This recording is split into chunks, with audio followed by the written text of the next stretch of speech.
I'm running for re-election for Silver Spring Township Supervisor. Over the past 2 weeks, my opponents have sent out 8 mailers, each one more dishonest than the first. Tonight I want to address just the most recent one because it shows how far they'll go to mislead voters. They claim I oppose an independent audit. The truth? Silver Spring Township has an independent audit each and every year without fail.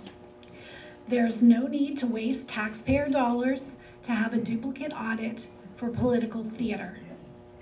They say we've increased spending by 36%. That is not just misleading, that is an outright lie. From 2020, when I became a supervisor, to 2024, township spending is actually down 5.37%. That's fiscal responsibility, and why there's no need for a tax increase. Next, they claim I'm supporting bike trails along the Carlisle Pike.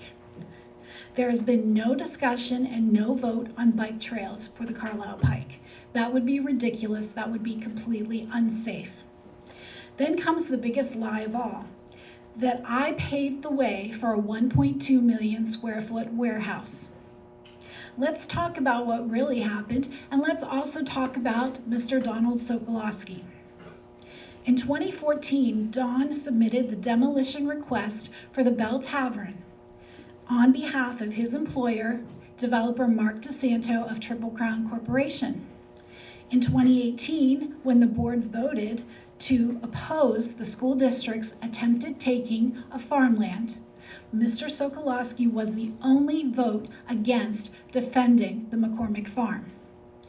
In December of 2019, he voted to approve a comprehensive plan that designates the Yorlitz Farm as completely industrial, the same site that the warehouse was later proposed. I wasn't even on the board yet. And then just before I took office, a special meeting was called to push through the HSS agreement to develop Hemp Farm.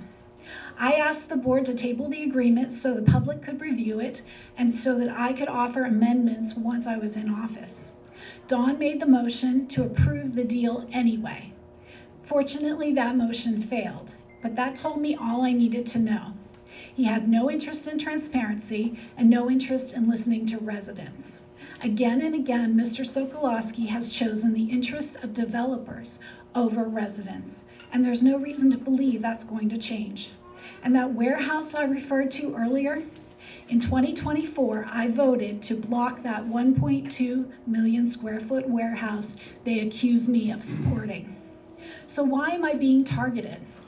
Because I have permanently preserved hundreds of acres of land in this township and have vowed not to rezone any more agricultural or rural land. I am costing the developers of warehouses and data centers millions of dollars. They can't attack my real record, so they stoop to photoshopped images, lies, and personal smears. But here's what they don't understand about me. You can attack me, but I'm not going to back down. You can lie about me, but I'll keep telling the truth.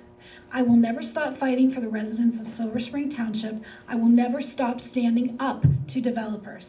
One last thing, Don Sokolowski says he had nothing to do with one of these attack mailers.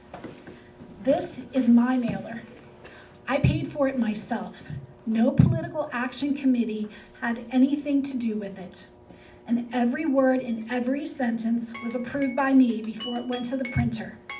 That's the difference between candidates who serve the people and candidates who serve outside interests. Thank you, and let's keep Silver Spring Township in the hands of residents, not developers.